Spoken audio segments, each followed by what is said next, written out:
Hello, everybody. This is Lisa Nearing from It's Not That Hard. And I am so glad you're here for another episode of the podcast.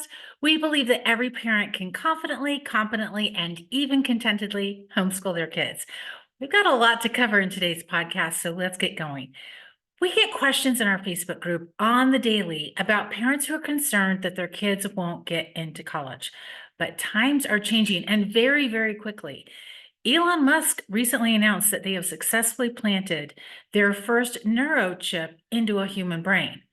Yeah, we just entered a new era of economy, money, and human cyborg relations. At the same time, the president of the Carnegie Foundation, of the Carnegie Unit fame, which you probably know as, you probably realize who Carnegie is because you know it through the high school credit, is really rethinking the efficacy of the credit based on trends in education as well as in the working world. Jobs are being outsourced to AI, robotics, and the precision economy. And while unprecedented may have been an overused word in 2020, it's definitely the word of the decade, and for very good reason. As parents, we often prepare our kids for life in the way that we were prepared for it. But look, the world is changing and very, very quickly. So if we're preparing our kids for adulthood in the same way that we were 20, 30, and for some of us, even 40 years ago, we're outdated and we're not doing the right thing for our kids. So I just want to take this episode to look at how each generation has defined success and think through how much our ideas have changed from generation to generation. And then we're going to talk about some ways that we can prepare our kids well for the future in which they'll live. So boomers were born from 1946 to 64. They define success by 1, 2, 3, 4.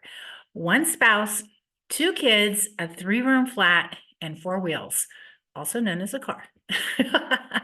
Gen X success. Gen Xers were born from 65 to 80. They define success by the 5 C's: a car, cash, credit card, and condominium, not to mention the country club membership.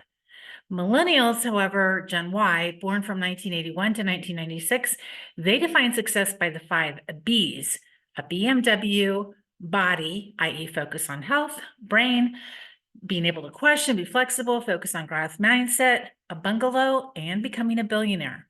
Practically, those translate into fun and fulfillment, freedom, and fortune. Gen Z, or the iGen, born from 1997 to 2010.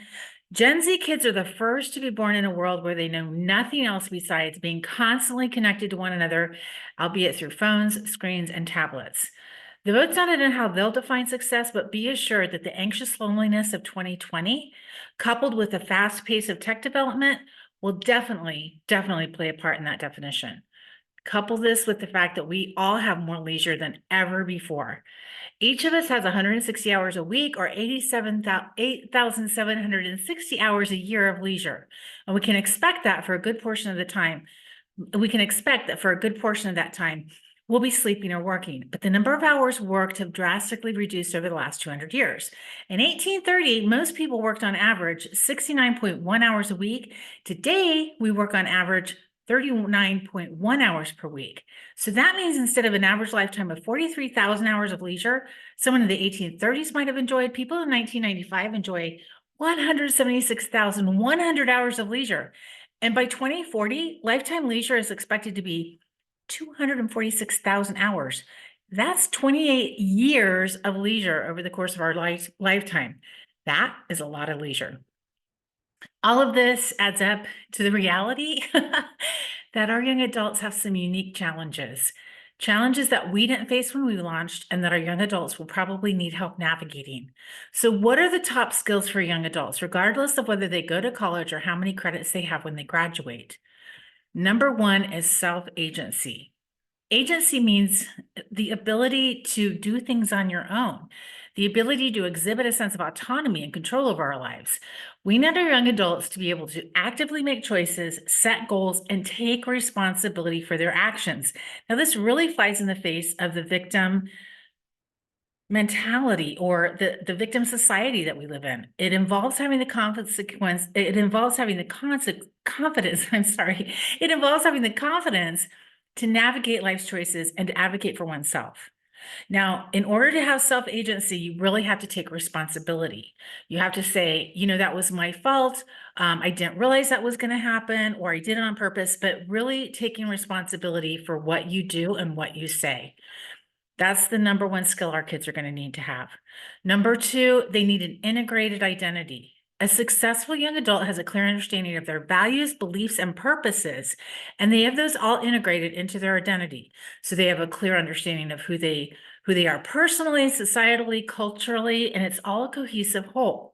Now, with online life, you can have an avatar, which means you can pretend to be something that you're not. And we all live in this age where we can try on sexuality or try on an animal or whatever, or culture, and it's a little crazy. But it does not lead kids to integrated identity. It is disintegrated identity. And, as not far back as 10 years ago, this would be called dissociative personality disorder. But having that help-awareness of who you are personally, societally, and culturally, it helps us make informed decisions and build meaningful relationships. It helps us find people who are part of our tribe. And by tribe, I don't mean like ethnically necessarily. I mean our tribe of people who have the same values, the same sense of purpose and vision for our lives. Our kids need that now more than ever before. So the first thing that our kids really need is agency. The second thing they really, really need is an integrated identity. And third, they need competencies. Skill-based competencies. Young adults acquire a range of competencies, including cognitive skills, emotional intelligence, and practical abilities by practicing. They can read all day long, but they have to put them into practice to really own them. And that's going to help them succeed in a variety of domains, academically, professionally, personally. So even though the Carnegie Foundation is rethinking credits, what they are thinking about is that they do more skill-based competency evaluations as a way to graduate kids. And I think that's, as homeschoolers, we do that naturally, right? We teach to mastery. We have our kids involved in a variety of electives and hobbies and those kind of things. We're on the cutting edge of education in that way. So don't just say, okay, we don't use the credit anymore and you throw it out. Think about how your young adults can acquire skills, i.e. competencies, in a variety of different things. Also, what your kids really need for success moving forward is physical and mental health.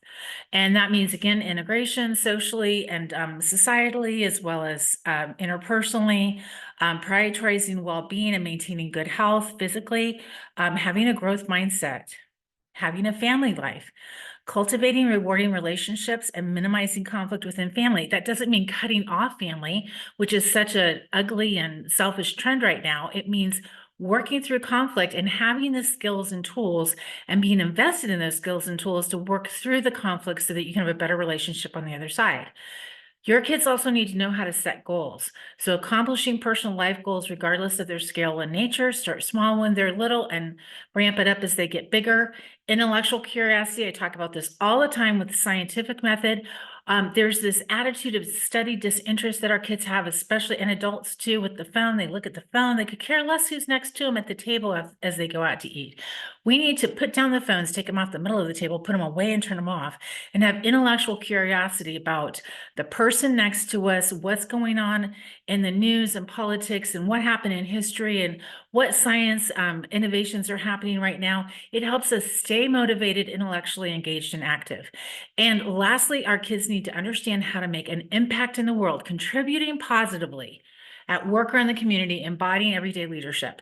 Now, over at True North Homeschool Academy, we've been doing 2-year free academic advising for people. And one of the things I put on each sheet is community service. And this is a great way to start understanding and learning impact. All of us have a lot of energy over the course of our lifetime, for the most part. We can use some of that energy to impact other people positively and honestly change their lives. So start doing community service in your homeschool. If you need ideas, shoot us a DM. We'd love to work with you on some great brainstorming. We've got several articles on it on the blog, so check that out. Overall, remember, success is not a one-size-fits-all concept, and it varies based on individual aspirations, circumstances, values, what resources you have. But remember, parents, as the parent, you are your kid's #1 resource. Don't overlook what you bring to the table as a valuable resource for your kids and in your homeschool world. But success is also defined by the world in which we live in.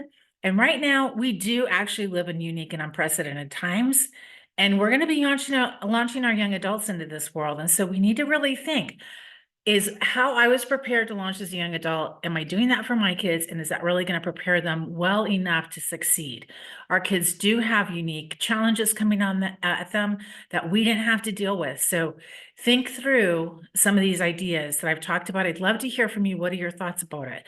Listen, homeschooling is not that hard. We believe that every parent can confidently, competently, and even contentedly homeschool their kids. It is a beautiful way to raise your family, to raise your kids. And if you need help getting started, we'd love to chat with you. We have hundreds of blog posts and podcasts, and we have a huge Facebook community that we'd love for you to be part of. Go to the website at itsnotthathardtohomeschool.com and check out some of our free resources. If you need help with specific questions, you can always just shoot us a DM, leave a comment, and we'd love to connect with you. Again, my name is Lisa from It's Not That Hard to Homeschool. Hey, come check us out at the Great Homeschool Conventions.